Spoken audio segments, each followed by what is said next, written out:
One of the biggest challenge that a UPSC aspirant faces is this, right behind me. UPSC prelims का syllabus. अगर मैं GS paper 1 की बात करता हूं तो प्रीलिम्स में यूपीएससी ने अपने सिलेबस को बहुत अच्छी तरीके से डिफाइन नहीं किया, सिर्फ एक आउटलाइन दिया।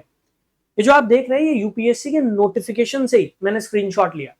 अब यूपीएससी का नोटिफिकेशन जो आता है उसमें प्रीलिम्स और मेंस दोनों का सिलेबस दिया जाता है। अगर मैं मेंस के सिलेबस की बात करता हूं वो बहुत वेल डिफाइंड है।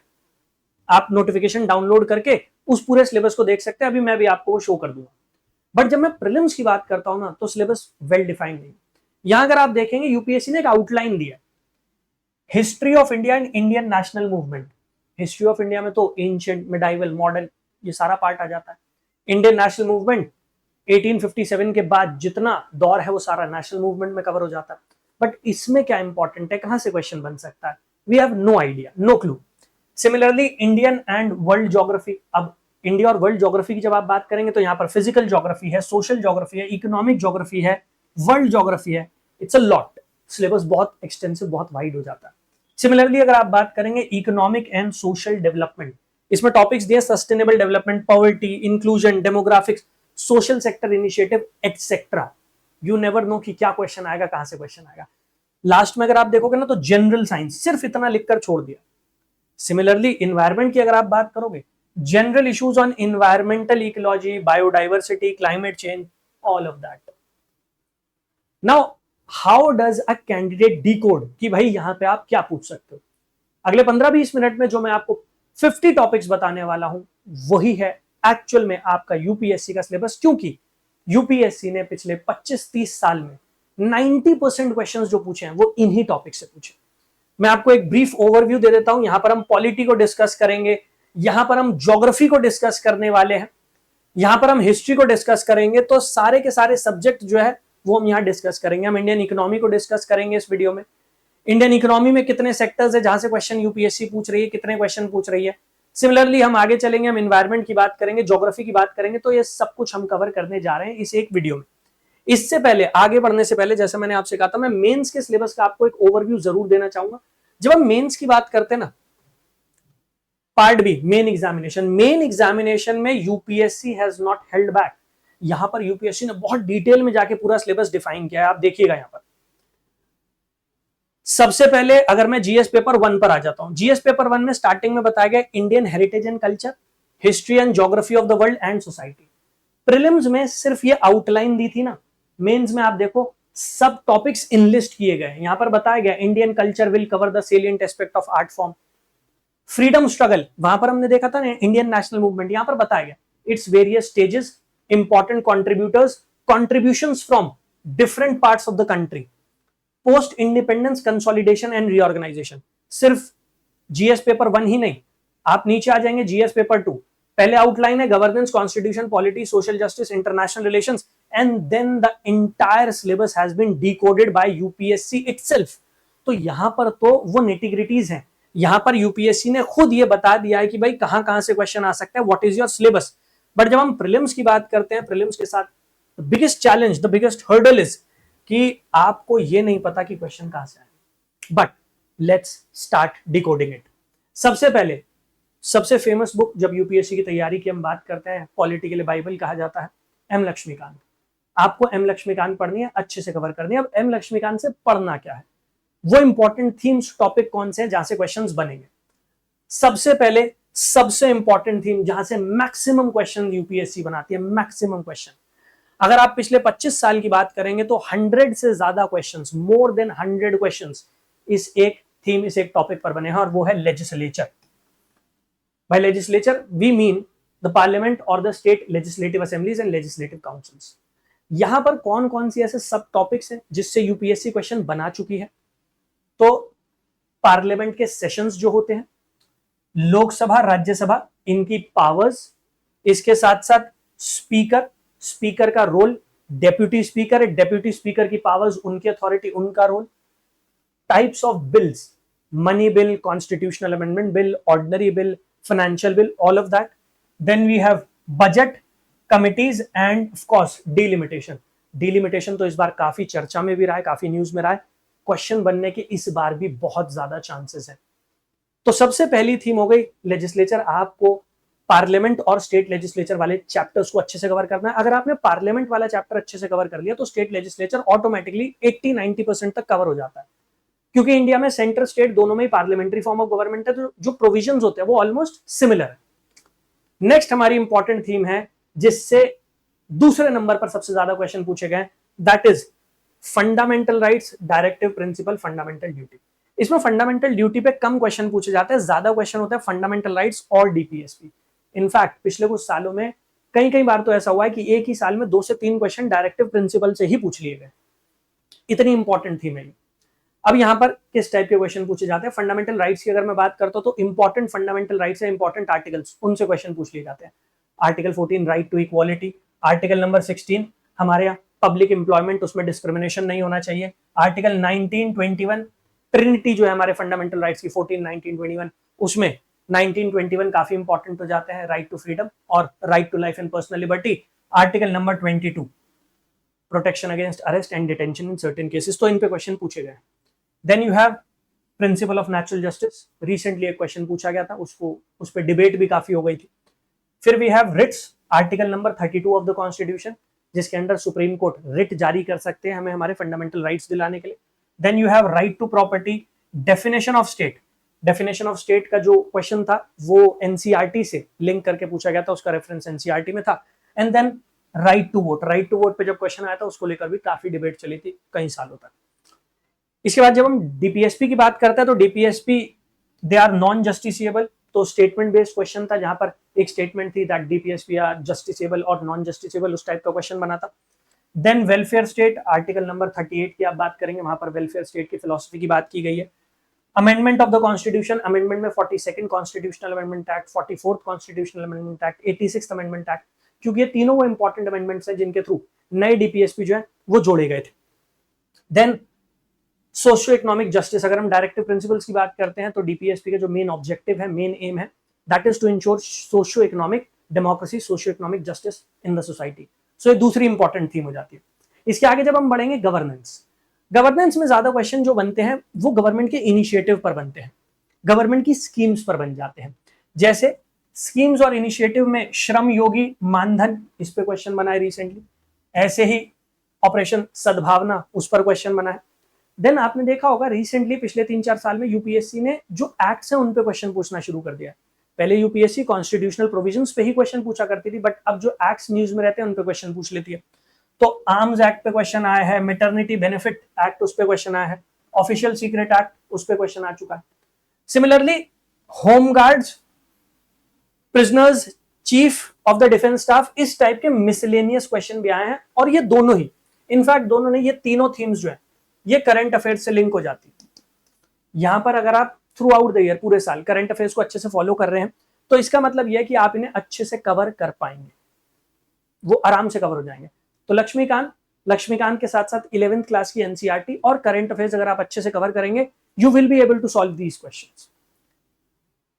आगे बढ़ते हैं। Next is executive, the third most important theme मैं कहूंगा एम लक्ष्मीकांत से, क्योंकि थर्ड थीम जो हमने देखी वो करंट अफेयर्स ओरिएंटेड थी। लक्ष्मीकांत पर बेस्ड थर्ड सबसे इंपॉर्टेंट थीम है एग्जीक्यूटिव। एग्जीक्यूटिव में यूनियन एग्जीक्यूटिव और स्टेट लेवल पर जो एग्जीक्यूटिव होते हैं दोनों आपके लिए इंपॉर्टेंट हो जाते हैं। इसमें अगर हम बात करते हैं यूनियन एग्जीक्यूटिव की, तो यूनियन एग्जीक्यूटिव में प्रेसिडेंट आ जाते हैं, वाइस प्रेसिडेंट आ जाते हैं, prime minister, council of minister and attorney general. इसमें ज्यादा क्वेश्चन जो बने हैं प्रेसिडेंट पे बने हैं, काउंसिल ऑफ मिनिस्टर पे बने हैं और अटॉर्नी जनरल पे बने हैं, ये ज्यादा इंपॉर्टेंट रहते हैं तीनों। स्टेट की अगर हम बात करते हैं तो governor, chief minister, council of minister, again governor के ऊपर काफी क्वेश्चन बने और इस साल भी बन सकता है। वो इस वजह से क्योंकि आपने देखा होगा कि तमिलनाडु के केस में जो गवर्नर है उनके ऊपर एलिगेशंस लगाए गए थे कि वो तमिलनाडु की गवर्नमेंट के हर बिल को प्रेसिडेंट के लिए रिजर्व रख रहे थे। वहां पर सुप्रीम कोर्ट की तरफ से एक रीसेंट जजमेंट भी आया है, तो इस वजह से वो न्यूज में वहां पर क्वेश्चन बन सकता है। डेफिनेटली इसको अच्छे से कवर करके जाना। देन वी हैव प्रेसिडेंट, जैसे मैंने आपको बताया प्रेसिडेंट एक इंपॉर्टेंट थीम है। इनफैक्ट 2-2, 3-3 क्वेश्चन आ जाता है कई बार प्रेसिडेंट के ऊपर। अब प्रेसिडेंट में क्या इंपॉर्टेंट हो जाता है, प्रेसिडेंट में प्रेसिडेंट का इलेक्शन कैसे हो रहा है, प्रेसिडेंट को रिमूव कैसे किया जा सकता है, इंपीचमेंट प्रोसीजर, प्रेसिडेंट की पावर्स क्या है, उसके ऊपर क्वेश्चन आ जाता है। Similarly schedule caste, schedule tribe communities जो है, कौन सी कम्युनिटीज शेड्यूल कास्ट या शेड्यूल ट्राइब की कैटेगरी में आएगी, उसके लिए प्रेसिडेंट नोटिफिकेशन इशू करते हैं, उस पर क्वेश्चन बना है। इलेक्शन पे क्वेश्चन बनता रहता है, इलेक्टोरल कॉलेज क्या है, कैसे इलेक्शन कंडक्ट होता है, वोटिंग पावर कितनी दी जाती है, रिसेंटली उस पर क्वेश्चन बना है। देन बिल्स जो आते हैं उन पर असेंट देना, इमरजेंसी लगाना, इन सब चीजों पे क्वेश्चन बन चुके हैं। गवर्नर की अगर हम बात करते हैं तो गवर्नर के पास क्या इम्यूनिटीज है, गवर्नर की क्या पावर्स है, इन पे क्वेश्चन बनते हैं। काउंसिल ऑफ मिनिस्टर की स्ट्रेंथ कितनी है, जैसे 15% of the total strength of Lok Sabha इतनी हो सकती है। सेंटर की अगर हम बात करते हैं, स्टेट में लेजिस्लेटिव असेंबली की जितनी स्ट्रेंथ है उसका 15% हो सकता है, उस पर क्वेश्चन बने। Then ranks of minister, recently एक क्वेश्चन आया था कि हमारे कॉन्स्टिट्यूशन में काउंसिल ऑफ मिनिस्टर में 4 क्लास या 4 लेवल ऑफ मिनिस्टर्स वो होते हैं, 4 रैंक के मिनिस्टर होते हैं, कॉन्स्टिट्यूशन ऐसा डिफाइन करता है, विच वाज रॉन्ग। तो उस टाइप का क्वेश्चन आ चुका है। प्राइम मिनिस्टर का रोल क्या है, प्राइम मिनिस्टर का इलेक्शन कैसे होता है, वो सारी चीजें उन पे क्वेश्चन बन जाते हैं।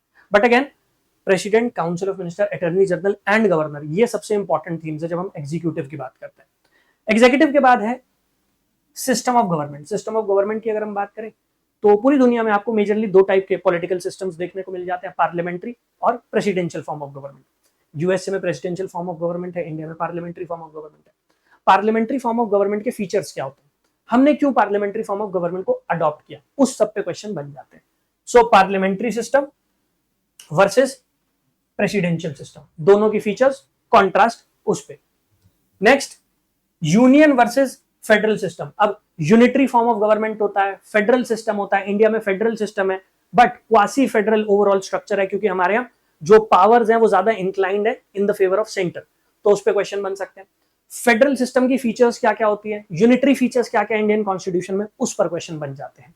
ऑलराइट, इसके साथ साथ सेंटर स्टेट और इंटर स्टेट रिलेशन, यूपीएससी पहले inter state centre state relation in पे ज्यादा क्वेश्चन पूछती रही थी, बट रिसेंटली यूपीएससी उन एरियाज की तरफ जा रही है जिनसे पहले क्वेश्चन नहीं बना करते थे, और इसी वजह से अब ये आपके लिए इंपॉर्टेंट हो जाता है। तो centre state inter state relations काफी इंपॉर्टेंट है, काफी क्वेश्चन फ्यूचर में बन सकते हैं उसके ऊपर।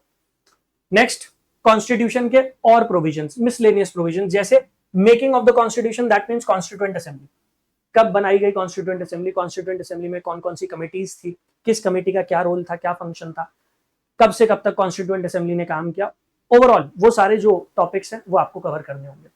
देन इंपॉर्टेंट अमेंडमेंट्स, अमेंडमेंट अपने आप में भी एक इंपॉर्टेंट टॉपिक है। Every alternate year there is a question on amendment, कैसे अमेंडमेंट किया जाता है, कितने टाइप के अमेंडमेंट होते हैं, अमेंडमेंट के लिए कहां बिल लाया जाता है, क्या प्रोसीजर है, सब कुछ।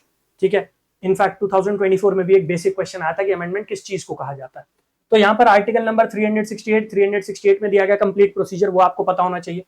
42nd constitutional amendment act, 44th constitutional amendment act, 8th schedule of the constitution, basic structure क्या होता है, बेसिक स्ट्रक्चर कब सुप्रीम कोर्ट ने बेसिक स्ट्रक्चर के बारे में बताया, कब ये डॉक्ट्रिन प्रोपाउंड की गई थी, बेसिक स्ट्रक्चर में कौन कौन से प्रोविजन आ जाते हैं, वो सब आपके लिए इंपॉर्टेंट है। Then you have parts and related article, जैसे पार्ट 9 पंचायत, पार्ट 9 है म्युनिसिपैलिटीज, पार्ट 18, पार्ट 20 इमरजेंसी और अमेंडमेंट ऑफ द कॉन्स्टिट्यूशन, हम उसकी बात कर रहे हैं। Then preamble, preamble is important, preamble पर एवरी ऑल्टरनेट ईयर एक क्वेश्चन इंडिविजुअली बन जाता है। इसके बाद शेड्यूल, शेड्यूल में 5th शेड्यूल बहुत इंपॉर्टेंट है, 10th शेड्यूल बहुत इंपॉर्टेंट है, एंटी डिफेक्शन लॉ, उस पर क्वेश्चन बन जाता है। रिसेंटली 6th शेड्यूल को लेकर बहुत डिबेट्स हुई हैं, क्योंकि लद्दाख में डिमांड चल रही है कि 6th शेड्यूल के अंदर उसे लाया जाए, तो वो इंपॉर्टेंट हो जाता है। ऐसे ही 11th एंड 12th शेड्यूल जो पंचायत और म्युनिसिपैलिटी से रिलेटेड हो जाते हैं। देन फिलोसफिकल क्वेश्चंस आते हैं, फिलोसफिकल क्वेश्चंस जो ज्यादातर होते हैं वो एनसीईआरटी के बेसिस पर बनते हैं। तो अगर आपने बेसिक एनसीईआरटीज कवर किए, जैसे मैंने बताया आपको 11th क्लास की जो बेसिक एनसीईआरटी अगर आपने पॉलिटी की वो कवर किए, तो ये क्वेश्चंस आप अटेम्प्ट कर पाएंगे। जैसे पर्पस क्या है कॉन्स्टिट्यूशन का, लॉ और लिबर्टी के बीच का कनेक्शन क्या होता है, democracy, constitutionalism, that's a very important theme, संविधानवाद, कॉन्स्टिट्यूशनलिज्म, एक क्वेश्चन मान के चलिए आएगा। इनफैक्ट पिछले 8-9 साल का अगर मैं आपको एनालिसिस दूं, 4 क्वेश्चन बन चुके हैं इस एक टॉपिक पर, कॉन्स्टिट्यूशनलिज्म, तो वहां से क्वेश्चन बन जाता है। Next judiciary, again a very important theme, जिसमें सुप्रीम कोर्ट सबसे ज्यादा डोमिनेट करता है, सबसे ज्यादा क्वेश्चन वहीं से आते हैं। Then you have high court and subordinate courts, but सबसे ज्यादा सुप्रीम कोर्ट से क्वेश्चन बनते हैं। इसमें थीम्स जो इंपॉर्टेंट हो जाती है, you have writs, you have ad hoc and retired जजेस जिन पे क्वेश्चन बन चुके हैं, you have removal procedure of the जजेस, कैसे सुप्रीम कोर्ट के जजेस को हाई कोर्ट के जजेस को रिमूव किया जाता है, एंड देन जुडिशियल रिव्यू, ये आपके लिए इंपॉर्टेंट हो जाता है। तो यहां पर जो हमारा पॉलिटी का सेक्शन है उसमें कौन कौन से इंपॉर्टेंट थीम्स है, इंपॉर्टेंट टॉपिक है, वो हमने कवर कर लिया। लेट्स मूव अहेड, और एक्सप्लोर करते हैं कि इन्वायरमेंट में, इकोनॉमी में, ज्योग्राफी में, हिस्ट्री में क्या पूछा जा सकता है। बट आगे बढ़ने से पहले अगर आप ये पीडीएफ एक्सेस करना चाहते हैं, आप इस क्यूआर कोड को स्कैन कर लीजिए। आप इस क्यूआर कोड को स्कैन करेंगे तो आपको टेलीग्राम चैनल मिल जाएगा। उस टेलीग्राम चैनल पर मैं ये पूरी की पूरी पीडीएफ जो है इसको अपलोड कर दूंगा, वहां से डाउनलोड कर लीजिएगा। It will be helpful for you. ये आपके लिए गाइड का काम करेगी, तो इन थीम्स को अच्छे से कवर कर लेना। मेजॉरिटी पेपर यहीं से बनता है। इसके अलावा अगर आपको टेलीग्राम चैनल नहीं मिल पा रहा है तो you can always message me, ये मेरी पर्सनल टेलीग्राम आईडी है। और अगर आपको बैचेस या मेंटोरशिप, स्पेशल मेंटोरशिप, उसके बारे में कोई इंफॉर्मेशन चाहिए तो आप इस नंबर पर व्हाट्सएप ड्रॉप कर सकते हैं। चैनल पर नए तो सब्सक्राइब कर लीजिएगा। डेली बेसिस पे 2 क्लासेस चल रही हैं, प्रीलिम्स ओरिएंटेड क्लासेस हैं। 12 बजे पॉलिटी की क्लास है, 4 बजे ऑल सब्जेक्ट की क्लास है। क्लासेस को अटेंड कीजिए और देखिए आपकी यूपीएससी की जर्नी आसान भी बन जाती है और कितना ट्रांसफॉर्मेशन आता है। चलिए भाई, नेक्स्ट इज इंडियन इकोनॉमी। अब इंडियन इकोनॉमी आप कहां से कवर कर सकते हैं? आप रमेश सिंह बुक से भी कवर कर सकते हैं, और आप अगर चाहें तो संजीव वर्मा बुक है, आप इससे भी कवर कर सकते हैं। दोनों अच्छी बुक्स हैं, अच्छी सोर्सेज है। बट हाँ, दोनों में काफी कुछ एडिशनल दिया गया, एक्स्ट्रा दिया गया, जो हमारी तैयारी में रिक्वायर्ड नहीं होता। सो जितना रिक्वायर्ड है बस उतना पढ़िएगा, जो एक्स्ट्रा दिया गया उस पर टाइम वेस्ट मत कीजिएगा। अब क्या इंपॉर्टेंट है, चलिए वो अंडरस्टैंड करते हैं। सबसे पहले एक्सटर्नल सेक्टर। जब एक्सटर्नल सेक्टर की मैं बात करता हूं तो हमारी जो ट्रेड पॉलिसी है, foreign trade policy, import and export, surplus, deficit. कई बार आपने देखा होगा करंट अकाउंट सरप्लस, उसको लेकर न्यूज आती है, करंट अकाउंट डेफिसिट को लेकर न्यूज आती है, बैलेंस ऑफ पेमेंट उसको लेकर न्यूज आ जाती है। बैलेंस ऑफ पेमेंट के कितने हेड्स होते हैं, करंट अकाउंट क्या, कैपिटल अकाउंट क्या, करंट अकाउंट में क्या शामिल होता है, कैपिटल अकाउंट में क्या शामिल होता है।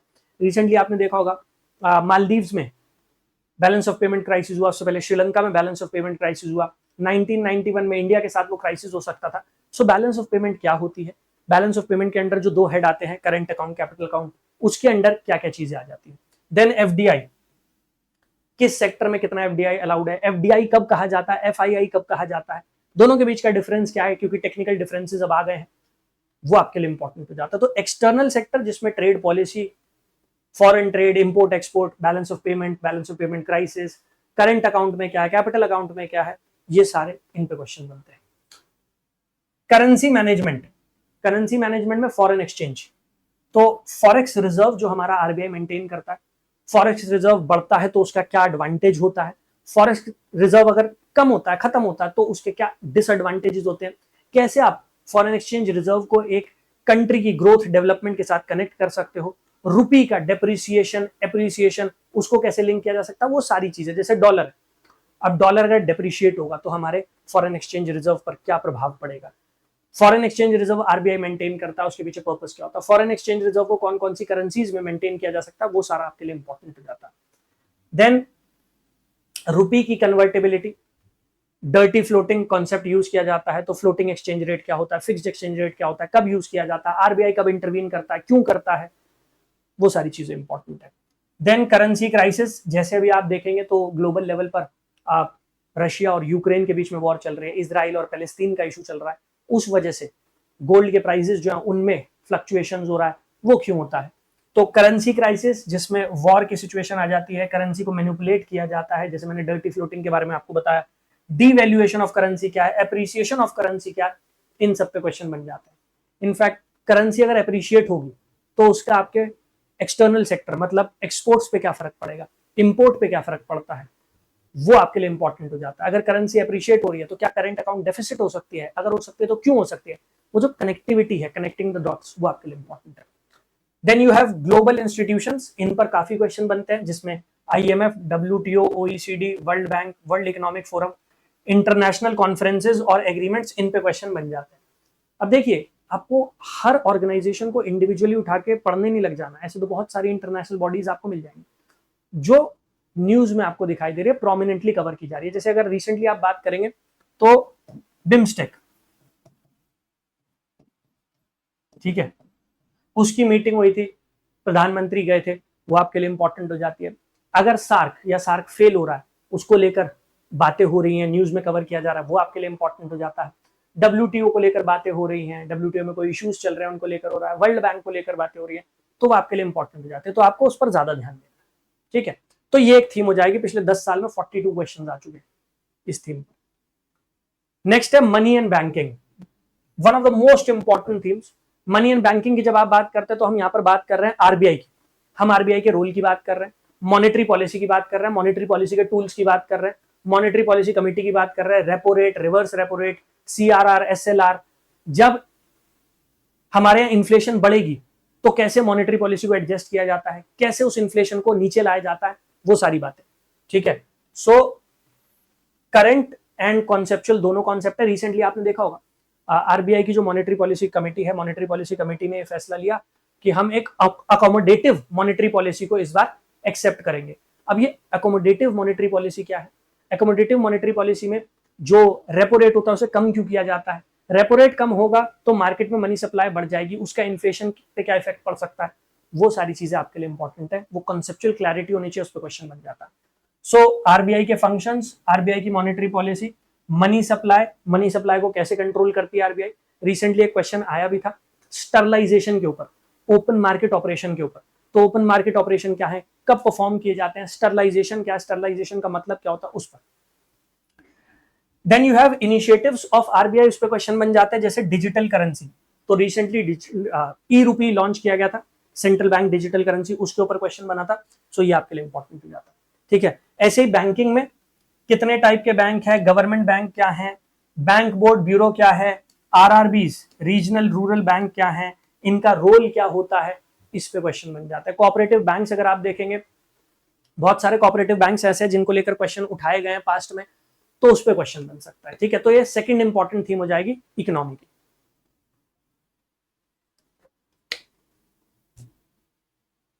Let's move ahead. नेक्स्ट हो जाती है sectors of economy and infrastructure. Sectors of economy, अब जब हम इकोनॉमी की बात करते हैं तो इकोनॉमी में प्राइमरीली 3 सेक्टर्स की बात की जाती है, agriculture sector, manufacturing sector and then you have service sector. तो यहां पर प्राइमरी एग्रीकल्चर सेक्टर है, उसके ऊपर कॉन्सेप्चुअल क्वेश्चंस पूछ लिए जाते हैं। एमएसपी, रिसेंटली एमएसपी को लेकर बहुत डिस्प्यूट हुआ है देश में, उसके ऊपर क्वेश्चन बन सकता है। देन टाइप्स ऑफ क्रॉप, उसके ऊपर क्वेश्चन बन सकता है, किस क्रॉप को किस टाइप का क्लाइमेट चाहिए होता है, किस टाइप की वेदर चाहिए होती है, कितनी रेनफॉल, उस पर क्वेश्चन बन सकता है। एंड इनफैक्ट वो ज्योग्राफी में भी कवर होगा। फिर स्कीम्स, एक्ट्स, रिलेटेड बॉडीज, इसको लेकर गवर्नमेंट क्या स्कीम्स लेकर आ रही है, जैसे रिसेंटली फार्म लॉज लेकर आई थी गवर्नमेंट, तो वो फार्म लॉज क्या है, लैंड रिफॉर्म या इंफ्रास्ट्रक्चर बिल्डिंग को लेकर कौन सी स्कीम्स लाई जा रही है, उस पर क्वेश्चन बन जाएंगे। Then you have secondary and tertiary sector. Secondary and tertiary sector की आप बात करेंगे तो इसमें micro small medium enterprises, micro small medium enterprises की डेफिनेशन चेंज की गई है। तो क्या क्राइटेरिया होता है, कब किसी इंडस्ट्री को माइक्रो इंडस्ट्री की कैटेगरी में कहा जाता है, कब उसे स्मॉल इंडस्ट्री, वो सारे क्वेश्चन जो है आपसे पूछ लिए जाएंगे, उस क्राइटेरिया के ऊपर क्वेश्चन पूछ लिए जाएंगे। फिर एनर्जी सेक्टर है, हमारे रिन्यूएबल सोर्स ऑफ एनर्जी, उसके ऊपर हम बहुत फोकस कर रहे हैं। तो कैसे रिन्यूएबल सोर्सेज ऑफ एनर्जी को प्रमोट किया जा रहा है, कितना गवर्नमेंट ने टारगेट रखा है अपने लिए रिन्यूएबल सोर्सेज ऑफ एनर्जी में, वो सब यहाँ पर पूछा जा सकता है। जैसे रिसेंटली एक रिपोर्ट आई थी कि इंडिया में आज भी जो इलेक्ट्रिसिटी जनरेट की जाती है, जो पावर जनरेट की जाती है, उसमें 79% वो थर्मल पावर प्लांट्स है, मतलब जहां पर कोयला बर्न किया जाता है। तो इस टाइप के जो स्टैट्स होते हैं, जो न्यूज में रहते हैं, उसको पिक करके क्वेश्चंस बन जाते हैं। Then you have schemes, acts and policies infrastructure के ऊपर, जिस पे क्वेश्चन बन जाएंगे सेकेंडरी और टर्शरी सेक्टर में। ठीक है, फिर आता है हमारा चौथा pillar, that is fiscal policy and public finance. Fiscal policy मतलब गवर्नमेंट की टैक्सेशन पॉलिसीज जो होती है, गवर्नमेंट की स्पेंडिंग जो होती है, उससे रिलेटेड। तो गवर्नमेंट का रेवेन्यू और गवर्नमेंट का जो एक्सपेंडिचर है वो आ जाता है आपका फिस्कल पॉलिसी में। तो इस पे क्वेश्चन बनते हैं, इसमें बजट इंपॉर्टेंट है, इसमें डेफिसिट्स इंपॉर्टेंट हो जाती हैं। करंट अकाउंट डेफिसिट की जैसे मैं बात कर रहा था, तो फिस्कल डेफिसिट क्या होती है, करंट अकाउंट डेफिसिट क्या होती है, बजटरी डेफिसिट क्या है, तीनों के बीच में क्या डिफरेंस होता है, वो सब। देन टैक्सेशन, टैक्सेशन में इनडायरेक्ट टैक्स, उसके ऊपर काफी क्वेश्चन बन जाते हैं। जैसे रिसेंटली जीएसटी 2017 में लाया गया था, तो उसके ऊपर क्वेश्चन आ गया था, इसके ऊपर बन जाएगा। डायरेक्ट टैक्सेस के ऊपर क्वेश्चन बन जाता है, डायरेक्ट टैक्स होते कौन से हैं, कैसे दोनों में डिफरेंस होता है, वो सारी चीजें जो है उन पर क्वेश्चन बन जाएगा। Then you have finance commission, finance commission की जो रिकमेंडेशंस है उसके ऊपर क्वेश्चन बन जाता है। तो जो भी लेटेस्ट फाइनेंस कमीशन आता है उसकी जो रिकमेंडेशन है वो आपको पता होना चाहिए, क्योंकि उस पर क्वेश्चन यूपीएससी बना देगी। ठीक है, next is national income and growth and development. तो नेशनल इनकम, ग्रोथ और डेवलपमेंट जब हम इसकी बात करते हैं तो यहां पर कुछ बेसिक कॉन्सेप्ट्स है जिन पे क्वेश्चन बनते हैं। जीडीपी क्या होती है, जीडीपी कैलकुलेट कैसे की जाती है, रियल जीडीपी क्या है, नॉमिनल जीडीपी क्या है, रियल और नॉमिनल जीडीपी इनके बीच में डिफरेंस क्या होता है। देन रेमिटेंस क्या होते हैं, रेमिटेंस किस हेड के अंडर रखते हो आप, करंट अकाउंट, कैपिटल अकाउंट, वो सारी बातें। नेशनल इनकम अकाउंटिंग कैसे की जाती है, नेशनल इनकम अकाउंटिंग कितने मेथड्स होते हैं नेशनल इनकम को कैलकुलेट करने के लिए। फिर ट्रांसफर पेमेंट, गवर्नमेंट जो सब्सिडीज जैसे प्रोवाइड करते हैं वो ट्रांसफर पेमेंट की कैटेगरी में आ जाती है। उससे रिलेटेड जो भी इंपॉर्टेंट बातें न्यूज में रहती है उस पर क्वेश्चन बनता है यहाँ पर। तो बेसिकली यहाँ जो थीम्स है ना, इनमें ज्यादा क्वेश्चन जो करंट से लिंक है उस पर बन जाता है। Then you have factors of production. Factors of production में क्या क्या शामिल हो जाता है, फैक्टर्स ऑफ प्रोडक्शन की अगर कॉस्ट चेंज हो रही है तो क्या क्या इंपैक्ट पड़ेगा, उसके ऊपर क्वेश्चन बन जाएगा। ठीक है, फिर डेवलपमेंटल स्कीम्स हो गई और ह्यूमन डेवलपमेंट इंडेक्स, इस पर भी क्वेश्चन बन जाते हैं। डेवलपमेंट स्कीम ज्यादा इंपॉर्टेंट है क्योंकि गवर्नमेंट की स्कीम्स उस पर क्वेश्चन बनते हैं। Then we have financial market. Financial market में बहुत ज्यादा क्वेश्चन नहीं बनते थे पहले, रिसेंटली 2-3 क्वेश्चन जो है यूपीएससी ने बनाना शुरू कर दिया, तो 10 साल में 16 क्वेश्चन आपको देखने को मिले, तो बहुत ज्यादा डोमिनेट नहीं करता था पिछले कुछ सालों में। हाँ, यूपीएससी पूछ रही है, इस बार पूछ सकती है, क्योंकि ग्लोबल फाइनेंशियल मार्केट्स की अगर आप बात करोगे वहां एक डाउनफॉल देखने को मिला था जब यूएस प्रेसिडेंट डोनाल्ड ट्रंप ने अनाउंस किए थे रेसिप्रोकल टैरिफ, तो वो क्वेश्चन इस वजह से बन सकता। तो यहां पर मनी मार्केट, मनी मार्केट में ट्रेजरी बिल्स क्या होते हैं, इन्वेस्टमेंट स्कीम्स, म्यूचुअल फंड्स, उस टाइप के क्वेश्चन। इसमें ज्यादा डोमिनेट जो करेगा वो treasury bills, government securities, green bonds, इस टाइप के कॉन्सेप्ट डोमिनेट करते हैं। Then we have capital market और स्टॉक एक्सचेंजेस। ठीक है, स्टॉक एक्सचेंज पर ज्यादा क्वेश्चन नहीं आते हैं, ऐसा क्वेश्चन नहीं आएगा कि स्टॉक एक्सचेंज क्या है, कैसे फंक्शन करती है। Primary financial market, secondary financial market, इनके बीच का लिंकेज, उस पर क्वेश्चन बन सकता है। ठीक है, तो ये हो गए आपके इकोनॉमी के major 6 themes. Let's move ahead. अब हम बात कर रहे हैं एनवायरनमेंट की। जब हम एनवायरनमेंट की बात करते हैं तो आप शंकर की बुक आती है, आप उसको रेफर कर सकते हैं, और भी बुक्स आती हैं आप उनको भी रेफर कर सकते हैं। इन्वायरमेंट में आपको बेसिक इन्वायरमेंट कवर करनी है, किसी भी सोर्स से वो कवर की जा सकती है। एक बार उतना कवर हो गया, उसके बाद तो आपको करंट अफेयर्स जो है उसको ध्यान में रखना होता है और उसके बेसिस पर आपको चीजें अंडरस्टैंड करनी होती है। जैसे स्पीशीज, अब स्पीशीज तो दुनिया में इतनी सारी है, कितनी भी बुक पढ़ लो कम पढ़ेंगी। स्पीशीज के ऊपर क्वेश्चन बनता है, काफी क्वेश्चन बनते हैं, लेकिन कौन सी वाली स्पीशीज जो न्यूज में रहेंगी। अब उसमें क्वेश्चन बनता कैसे, उनके आईयूसीएन स्टेटस के ऊपर क्वेश्चन बन जाता है, कहां पर वो मिलती है, कहां पर वो एंडेमिक है, उसके ऊपर क्वेश्चन बन जाता है। स्पीशीज के कैरेक्टरिस्टिक्स के ऊपर क्वेश्चन बन जाता है। कंजर्वेशन के जो एफर्ट्स लिए जा रहे हैं उनके ऊपर क्वेश्चन बन जाता है। ठीक है, जैसे मार्सुपियल्स हैं, लॉयन टेल मैकेक है, या इंडियन फ्लाइंग फॉक्स, इन पे पास्ट में क्वेश्चन बने हैं। रिसेंटली अगर आप देखेंगे 2024 में ग्रेट इंडियन बस्टर्ड, उसको प्रोटेक्ट करने के लिए सुप्रीम कोर्ट में पिटीशन फाइल की गई थी, तो ग्रेट इंडियन बस्टर्ड जो है उसके ऊपर क्वेश्चन बन सकता है। Then protected areas, protected areas में नेशनल पार्क है, वाइल्ड लाइफ सेंचुरी है, बायोस्फीयर रिजर्व है। ठीक है, ऐसे ही कम्युनिटी रिजर्व हो जाते हैं। अब इतने सारे प्रोटेक्टेड एरियाज हैं, आप कैसे इन सबको कवर कर पाएंगे, तो आपको करना क्या है, what you basically have to do is,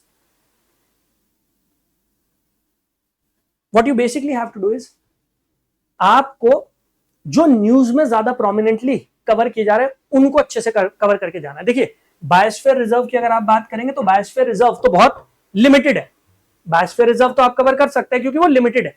but जब आप बात करेंगे नेशनल पार्क, जब आप बात करेंगे वाइल्ड लाइफ सेंचुरी, वो बहुत ज्यादा है, कितने कवर कर लोगे, वहां पर प्रॉब्लम आएगी। तो इसी वजह से ये जो एरिया है यहां पर क्या करना है, यहां पर आपको करंट अफेयर्स जो है उन पर थोड़ी पकड़ बना के चलनी है, करंट अफेयर्स को कवर करके चलना है, जिससे आप इन्हें अच्छे से कवर कर पाओ। ठीक है, then we have terminologies. Terminologies पे क्वेश्चन बन जाते हैं, अलग अलग टर्मिनोलॉजीज जो न्यूज में कवर की जाती है उन पे क्वेश्चन बन जाते हैं, या फिर जो आपका स्टैटिक सिलेबस है उससे बन जाते हैं, जैसे इकोटोन क्या होता है, इकोलॉजिकल नीश क्या होता है, उन पे क्वेश्चन बन जाएंगे। तो वो टर्मिनोलॉजीज जो वो भी आपके लिए इंपॉर्टेंट हो जाते हैं इन्वायरमेंट की जब हम बात करते हैं। देन इन्वायरमेंट इकोलॉजी के जो बेसिक कॉन्सेप्ट्स हैं उन पे क्वेश्चन बनेंगे, जिसमें इकोसिस्टम, अब इकोसिस्टम की जब आप बात करेंगे तो वहां आपको टेरेस्ट्रियल इकोसिस्टम मिल रहा है, एक्वेटिक इकोसिस्टम मिल रहा है। टेरेस्ट्रियल इकोसिस्टम की क्या क्या फीचर्स होती हैं, एक्वेटिक इकोसिस्टम उसकी क्या क्या फीचर्स होती हैं, उस पर क्वेश्चन बन जाएगा। Then you have biogeochemical cycle, इसमें नाइट्रोजन साइकिल है, इसमें कार्बन साइकिल है, इसमें फास्फोरस साइकिल है, उन पे क्वेश्चन बन जाता है। टर्मिनोलॉजीज में जैसे मैंने कहा ग्रीन वॉशिंग के ऊपर क्वेश्चन बना है, ब्लू कार्बन इस कॉन्सेप्ट के ऊपर क्वेश्चन बना है, बट ये करंट अफेयर से लिंक्ड है, स्टैटिक सिलेबस नहीं है, करंट अफेयर से ज्यादा लिंक्ड है। Then you have basic concept, basic concept में जैसे फूड चेन हो जाता है, उसके ऊपर क्वेश्चन बना है। फिर इकोलॉजिकल इंटरेक्शंस, सिम्बायोटिक, म्यूचुअलिज्म, अमेंशियलिज्म, उनके ऊपर क्वेश्चन बन जाता है। पैरासिटिज्म, उसके ऊपर क्वेश्चन बन जाता है। फिर वी हैव important committees, Gadgil committee, Kasturirangan committee, इनके ऊपर क्वेश्चन बन जाता है। तो ये क्या हो जाएंगी, ये बेसिक थीम हो जाएंगी जिनके ऊपर क्वेश्चन बनते हैं, और पिछले 10 साल में लगभग 28 सवाल जो है वो इनके ऊपर बन चुके हैं। Then you have organisations, groups and conventions. इसमें UNFCCC है, United Nations convention on biological diversity है, UNEP है, NGT है, फिर सेंट्रल पोल्यूशन कंट्रोल बोर्ड है, इन सब के ऊपर क्वेश्चन बन जाएंगे। अगेन मैं यही कहूंगा कि सारी कवर नहीं करनी है हमें वो कवर करनी है जो न्यूज में प्रोमिनेंटली हमें दिखाई देती है, वो हमें कवर करनी है। अगर हमने उतना कवर कर लिया देन हम क्वेश्चंस को अच्छे से अटेम्प्ट कर पाएंगे, क्योंकि यूपीएससी भी रैंडमली क्वेश्चन नहीं बनाएगी, वो भी ये देखती है कि कौन कौन सी प्रोमिनेंट ऑर्गेनाइजेशंस, कौन कौन सी कन्वेंशन न्यूज में है, उसके बेसिस पर क्वेश्चन वो फॉर्म करती है।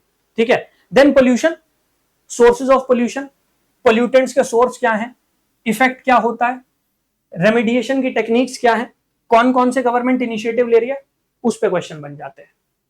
जैसे मरकरी पोल्यूशन है, मीथेन है, नाइट्रस ऑक्साइड है, ग्राउंड लेवल ओजोन है, फोटोकेमिकल स्मॉग है, इनके ऊपर क्वेश्चंस बन चुके हैं। अगेन यूपीएससी वो रिपीट कर देगी, समझ गए। तो ज्यादा क्वेश्चंस जो है वो एक बार आप स्टैटिक कवर कर लो, उसके बाद करंट अफेयर्स पे नजर बनाओगे तो ये क्वेश्चंस आप अच्छे से अटेम्प्ट कर पाओगे। फिर क्लाइमेट चेंज, क्लाइमेट चेंज हम देख रहे हैं कितना ज्यादा उस पर फोकस किया जा रहा है पिछले 2 डेकेड से। इसमें global warming, green house gas emissions, क्या उनका प्रभाव पड़ता है, वो सब क्वेश्चन आ जाएंगे। ओशन एसिडिफिकेशन, आजकल इस पर बहुत ज्यादा एम्फेसाइज किया जा रहा है, क्योंकि ओशन एसिडिफिकेशन की वजह से ओशन की बायोडाइवर्सिटी बहुत नेगेटिवली इंपैक्ट हो रही है। तो यहाँ पर मिटिगेशन स्ट्रैटेजीज क्या हो सकती हैं, जैसे कार्बन सिंक है या कार्बन सीक्वेस्ट्रेशन की टेक्निक्स है, वो हो जाता है इंपॉर्टेंट। फिर ओजोन डिप्लीशन, इसके ऊपर क्वेश्चन बन सकता है। And then again important terminologies जो है उनके ऊपर क्वेश्चन बन जाता है। फिर हमारे जो प्राइमरी एक्ट्स हैं, जैसे wild life protection act 1972, wild life protection act 1972 के शेड्यूल 1 के अंडर कौन कौन से एनिमल्स आ जाते हैं जिन्हें प्रोटेक्शन प्रोवाइड की जा रही है। फिर इन्वायरमेंटल प्रोटेक्शन एक्ट है, फॉरेस्ट राइट एक्ट है, फॉरेस्ट राइट एक्ट के अंदर जो राइट्स दिए जाते हैं ट्राइबल्स को या फॉरेस्ट ड्वेलिंग कम्युनिटीज को, उनके बारे में क्वेश्चन पूछा जा सकता है। Then you have national policy on biofuel, solid waste management rule, air prevention and control of pollution, इन सब के ऊपर क्वेश्चन पूछे जा सकते हैं। तो इनको आपको अच्छे से कवर कर लेना है। Then you have energy, energy source में रिन्यूएबल, नॉन रिन्यूएबल सोर्सेज है। आज की तारीख में हम रिन्यूएबल सोर्सेज ऑफ एनर्जी पर ज्यादा फोकस कर रहे हैं, उससे लिंक करके क्वेश्चन बन सकता है। ग्रीन हाइड्रोजन है, बायोफ्यूल है, थर्मल पावर प्लांट है, सस्टेनेबल एविएशन फ्यूल है, हाइड्रोजन एनरिच सीएनजी, इन पे क्वेश्चंस बने हैं। ठीक है। तो ये जो है ये करंट अफेयर्स से लिंक हो जाएगा। अगर आप करंट अफेयर्स अच्छे से कवर कर लेंगे, you will be able to handle these questions, आप अच्छा स्कोर कर पाएंगे इन्वायरमेंट में। ठीक है। इसके बाद ज्योग्राफी का सेक्शन आ जाता है। अब ज्योग्राफी की अगर मैं बात करता हूं, जो बेस्ट सोर्स है ज्योग्राफी कवर करने के लिए वो है क्लास 11 और 12। क्लास 11th और क्लास 12th में आपके कुल मिलाकर 4 बुक्स। 11th क्लास की 2 बुक ज्यादा इंपॉर्टेंट है, जिसमें क्लास 11th में फिजिकल ज्योग्राफी की बुक है और इंडियन ज्योग्राफी। अगर मैं 2024 की बात करता हूं तो 7 to 8 क्वेश्चंस डायरेक्टली इस एक बुक से आए हैं, फिजिकल ज्योग्राफी एक बुक से, क्लास 11 की 7 to 8 questions.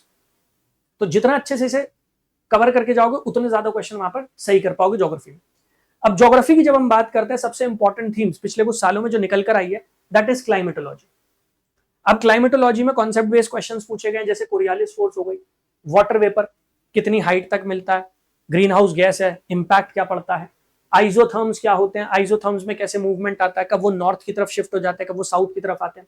Then heat budget क्या होता है, कैसे अर्थ हीट बजट मेंटेन कर रही है, उस पर क्वेश्चन। क्लाइमेट टाइप्स, तो यहाँ पर कोपन का जो क्लाइमेट क्लासिफिकेशन है उस पर क्वेश्चन बन जाते हैं। क्लाइमेट के कैरेक्टरिस्टिक्स देके पूछ लिया जाता है कि ये क्लाइमेट टाइप आपको कहां पर मिलेगा। देन क्लाइमेटिक रीजन्स, इनके ऊपर क्वेश्चन बन जाएंगे। Then you have atmospheric circulation, atmosphere और एटमॉस्फेरिक सर्कुलेशन ये बहुत इंपॉर्टेंट है। इसमें planetary winds, Hadley cell, Ferrel cell, jet streams, इन पे क्वेश्चन बनते हैं। Then you have solar insolation. हमने देखा कि लास्ट ईयर पिछले 2 डेकेड में सबसे स्ट्रॉन्ग अरोराज फेल्ट की गई। अब ये अरोरा का जो फिनोमिनन है वो सोलर इंसोलेशन, सोलर स्टॉर्म से लिंक हो जाता है। तो सोलर स्टॉर्म्स क्या है, कैसे वो इंपैक्ट करते हैं अर्थ को, कैसे हमें इंपैक्ट कर सकते हैं, उस पर क्वेश्चन बन सकता है। Then clouds, Indian Ocean dipole, all of that, इन पे क्वेश्चन बनते हैं और फ्यूचर में बन सकते हैं। Then you have Indian drainage system. Indian drainage system की बात अगर हम कर रहे हैं तो हम रिवर्स की बात कर रहे हैं। तो रिवर्स का सोर्स, उनकी इंपॉर्टेंट ट्रिब्यूटरीज, इनफैक्ट इसी बार आपने देखा होगा 2024 में एक क्वेश्चन आया था गंगा रिवर की इंपॉर्टेंट ट्रिब्यूटरीज जो आपको वेस्ट टू ईस्ट अरेंज करनी थी, गोमती, घाघरा, गंडक, कोसी, दैट वन। तो वहां वो क्वेश्चन बन गया। तो सोर्सेज, ट्रिब्यूटरीज, हिमालयन और पेनिनसुलर रिवर, इनके बीच का कंपैरिजन, सोर्स क्या है, कौन सी पेरिनियल है, कौन सी सीजनल है, ऐसा क्यों है, किस डायरेक्शन में फ्लो कर रही हैं, किस टाइप की रिवर्स हैं, एंटीसीडेंट हैं, किस टाइप की रिवर्स हैं, उस पर क्वेश्चन बन जाएगा। देन ईस्टर्न घाट, वेस्टर्न घाट, कहां से निकलती है, कौन सी रिवर कहां पर जाती है, वेस्टर्न घाट से जो रिवर्स निकल रही हैं और अरेबियन सी में जा रही हैं वो डेल्टा क्यों नहीं बनाती, वो एस्टुरी क्यों बनाती है, उन पे क्वेश्चन बन जाएगा। Then you have lakes and wetlands, इस पे क्वेश्चन बनता है। रिजर्वॉयर्स एंड वाटरफॉल्स, इन पे क्वेश्चन बनता है। फिर इकोनॉमिक ज्योग्राफी। इकोनॉमिक ज्योग्राफी में जैसे मैंने आपको पहले भी बताया, एग्रीकल्चर, इरिगेशन फैसिलिटीज। एग्रीकल्चर में टाइप्स ऑफ क्रॉप, हमारे एग्रीकल्चर सीजन, रबी हो गया, खरीफ हो गया, जैद हो गया, किस टाइप की कंडीशन चाहिए होती है, कौन सी क्रॉप कब उगाई जाती है, क्रॉप के लिए कौन सी क्लाइमेटिक कंडीशन है, कितनी रेनफॉल चाहिए, वो क्वेश्चन बन जाता है। देन एनर्जी रिसोर्सेज, अगेन जैसे हम पहले भी बात कर रहे थे, renewable sources, non renewable sources, उसके ऊपर क्वेश्चन बन जाता है। देन मिनरल्स, एक क्वेश्चन हर साल बनता है मिनरल्स के ऊपर, कौन से वाले इंपॉर्टेंट मिनरल्स इंडिया में पाए जा रहे हैं, इंडिया के किस रीजन में पाए जा रहे हैं, क्या उनकी रेलिवेंस है, क्या इंपॉर्टेंस है, कहां पर मेजर माइंस है उस मिनरल से रिलेटेड, वो question. Then you have forest. Forest type पे क्वेश्चन बन जाता है। स्टेट ऑफ फॉरेस्ट रिपोर्ट आती है, स्टेट ऑफ फॉरेस्ट रिपोर्ट का जो डेटा होता है उस पर क्वेश्चन बन जाता है, तो वहां पर वो इंपॉर्टेंट है। Then you have world economic resources. आपने देखा होगा रिसेंटली यूएसए और यूक्रेन के बीच में critical minerals, rare earth elements, उनको लेकर एक डील साइन हो रही है। क्वेश्चन जो है उन पे बन जाएगा। रेयर अर्थ एलिमेंट क्या होते हैं, रेयर अर्थ एलिमेंट क्यों कहा जाता है, कौन सी कंट्री में ज्यादा मिलते हैं, कौन सी कंट्री सबसे ज्यादा एक्सपोर्ट करती है, कौन सी सबसे ज्यादा एक्सट्रैक्ट कर रही है, उस पर क्वेश्चन बन जाएगा। Then map based question. Map based question completely current affair से लिंक होकर बनते हैं। यहां पर वर्ल्ड मैपिंग आपको अच्छे से पता होनी चाहिए। इसमें भी अगर पूरे वर्ल्ड का मैप ध्यान नहीं है, पिछले 1-1.5 साल में करंट अफेयर्स में जो इंपॉर्टेंट एरियाज न्यूज में रहे हैं, इंपॉर्टेंट सिटीज न्यूज में रही है, इंपॉर्टेंट लेक्स न्यूज में रही है, उस पर क्वेश्चन बन जाएगा। तो उसको देखो, वहां से एक क्वेश्चन, बल्कि 3 से 4 क्वेश्चन इनफैक्ट बन जाते हैं पिछले कुछ सालों में। अगर आप देखोगे 2-3 क्वेश्चन तो मिनिमम। जैसे अगर मैं आपको बताऊं, डिस्प्यूटेड साइट्स जो है, डिस्प्यूटेड एरियाज जहां पर विवाद चल रहे हैं, वेस्ट एशिया की अगर आप बात करेंगे तो वेस्ट एशिया में पिछले 1.5 डेकेड से, बल्कि 1.5 से भी ज्यादा टाइम हो गया, कॉन्फ्लिक्ट चलता चला जा, तो वहां से वो क्वेश्चन पूछते हैं। रिसेंटली अगर आप देखोगे यूक्रेन और रशिया के बीच में वॉर हुई है, तो वो जो ईस्टर्न यूरोप का इलाका है, कैस्पियन सी के आसपास का इलाका, वो इंपॉर्टेंट हो जाता है, वहां से क्वेश्चन बना है। यूक्रेन के साथ कौन कौन सी कंट्रीज बॉर्डर शेयर करती हैं, उस पर क्वेश्चन बन चुका है। अब वेस्ट एशिया, ईस्टर्न यूरोप और मेडिटेरेनियन सी के आसपास का जो एरिया, इसके अलावा यूपीएससी ने अफ्रीकन रीजन से क्वेश्चन पूछना शुरू कर दिया। वो इस वजह से क्योंकि अफ्रीका में भी बहुत सारे डिस्प्यूट्स जो हैं वो चल रहे हैं, बहुत जगह सिविल वॉर चल रही है, सिविल स्ट्राइफ है, टेररिस्ट एक्टिविटी होती है, बहुत सारे लोग मारे जाते हैं, वहां से क्वेश्चन। चाइना का जो डिस्प्यूट चल रहा है, साउथ चाइना सी का, चाइना और ताइवान के बीच में डिस्प्यूट चल रहा है, ताइवान स्ट्रेट है, उस पर क्वेश्चन बन सकता है। तो ये कुछ 4-5 इंपॉर्टेंट एरियाज है जहां से क्वेश्चन बन सकते हैं। ठीक है, तो वर्ल्ड मैपिंग, इसमें आईआर और प्लेसेस इन न्यूज और इंपॉर्टेंट सिटी, इस पे क्वेश्चन बन जाएगा। ठीक है, देन फिजियोग्राफी, इंडिया की फिजियोग्राफी, उसमें mountains and peaks, deserts, island, plains, lakes and oceans, trenches, इसमें इंडिया की फिजियोग्राफी भी कवर हो जाती है, वर्ल्ड की भी कवर हो जाती है, बट ज्यादा क्वेश्चन जो बनते हैं वो इंडियन फिजियोग्राफी से बन जाते हैं, तो आपको वो भी अच्छे से कवर करना है। ठीक है, तो जब हम बात करते हैं इंडिया की, तो यहां पर माउंटेन्स जैसे हिमालयाज है, कौन कौन सी इंपॉर्टेंट पीक्स मिल रही है, कौन कौन से इंपॉर्टेंट पासेस मिल रहे हैं, कहां पर मिल रहे हैं, किस स्टेट में मिल रहे हैं, वो इंपॉर्टेंट हो जाएगा। Then you have important peaks, plains का area, great north Indian plains जो है हमारे, देन प्लेटूज, सेंट्रल इंडिया की अगर आप बात करोगे तो वहां पर आपको बहुत सारे प्लेटूज मिल रहे हैं, उनका order west to east, north to south, वो आपको याद होना चाहिए। Then you have islands. Islands की हम बात करते हैं तो हमारा अंडमान और निकोबार का एरिया है, लक्षद्वीप का एरिया है, वहां जो आइलैंड्स है, कुछ साल पहले क्वेश्चन आया था कि अंडमान और निकोबार को कौन सेपरेट कर रहा है, 10 डिग्री चैनल, वो क्वेश्चन आ गया था। ऐसी क्वेश्चन बन सकता है लक्षद्वीप को लेकर कि लक्षद्वीप में 3 ग्रुप ऑफ आइलैंड है, लक्षद्वीप, अमीन दीवी और एक वहां पर और आइलैंड पड़ता है आई थिंक मिनिकॉय, तो उसके बीच में कौन सी वाली जो लैटिट्यूड है पास हो रहा है, कौन सी वाली स्ट्रेट उन्हें सेपरेट कर रही है, उस पर क्वेश्चन बन सकता है। लक्षद्वीप को मालदीव से कौन सेपरेट कर रहा है, उस पर क्वेश्चन बन सकता है। तो दीज टाइप्स ऑफ क्वेश्चंस जो है वो पूछे जा सकते हैं। देन इंडिया में इंपॉर्टेंट लेक्स, वाटरफॉल्स, लेक्स इस वजह से क्योंकि रामसर कन्वेंशन में भी आ जाती है तो वहां पर इंपॉर्टेंट हो जाता है। देन मिनरल्स, मिनरल्स की लोकेशन हम पहले ही डिस्कस कर चुके हैं। और इंपॉर्टेंट सिटीज, कई बार आपने देखा होगा पास्ट में ऐसे क्वेश्चन पूछे गए हैं कि भाई दो सिटीज हैं, एक ही लैटिट्यूड पे पड़ रही हैं, फिर भी उनमें डिफरेंस देखा जा रहा है, क्लाइमेट में डिफरेंस देखा जा रहा है, एक ही लॉन्गिट्यूड में पड़ रही हैं फिर भी डिफरेंसेस है, वो क्यों है? तो उस टाइप के क्वेश्चन जो है वो बन जाते हैं। Then you have history. देखिए हिस्ट्री में भी बहुत सारी इंपॉर्टेंट थीम्स हैं, ये सारी की सारी मैंने यहाँ पर मेंशन कर दी है। वीडियो को बहुत ज्यादा लंबा नहीं रखूंगा। इसके बाद अगर आप देखेंगे तो एंशिएंट, मिडाइवल, मॉडर्न, आर्ट और कल्चर सब कुछ कवर कर दिया। Then we have science. So एक काम कर सकते हैं, what you can do is you can download this entire PDF from the Telegram channel. तो आप टेलीग्राम चैनल को ज्वाइन कर लो, यहां से पूरी की पूरी ये पीडीएफ जो है आपको मिल जाएगी, आप डाउनलोड कर लेना। टेलीग्राम चैनल का लिंक यहाँ पर है, क्यूआर कोड को स्कैन कर लो, इसको स्कैन करोगे टेलीग्राम चैनल से आप जुड़ जाओगे। वहां पर फाइल्स के सेक्शन में सर्च करना 50 इंपॉर्टेंट थीम्स, 50 इंपॉर्टेंट थीम्स या 50 इंपॉर्टेंट टॉपिक्स के नाम से सर्च कर लेना, आपको मिल जाएगी। नहीं मिलती है so this is my personal Telegram ID, आप मुझे यहाँ पर रीच आउट कर सकते हैं। इन केस आपको मेंटोरशिप या फाउंडेशन बैचेस या ऑप्शनल बैचेस उनमें एडमिशन लेना है, then this is the number. यहाँ पर आपको एक व्हाट्सएप ड्रॉप करना है, आप एक व्हाट्सएप ड्रॉप करेंगे, आपको पता लग जाएगा, बैचेस के बारे में सारी इन्फॉर्मेशन मिल जाएगी। चैनल पर नए हो तो फिर से कह रहा हूँ सब्सक्राइब जरूर कर लेना, जिससे आपको सारी वीडियोस, सारे जो लाइव सेशंस है उनका नोटिफिकेशन मिलता रहे। बेल आइकन को प्रेस कर लेना। 12 बजे पॉलिटी की क्लास है, 4 बजे डेली बेसिस पर ऑल सब्जेक्ट की क्लास हम रन कर रहे हैं। मुलाकात होगी आपसे दोबारा एक ऐसी इंफॉर्मेटिव वीडियो में, तब तक के लिए जय हिंद। वीडियो को लाइक और शेयर जरूर कर दीजिएगा, जिससे बाकी एस्पिरेंट्स जो है वो भी इस डिकोडेड सिलेबस का फायदा उठा पाए। Thank you.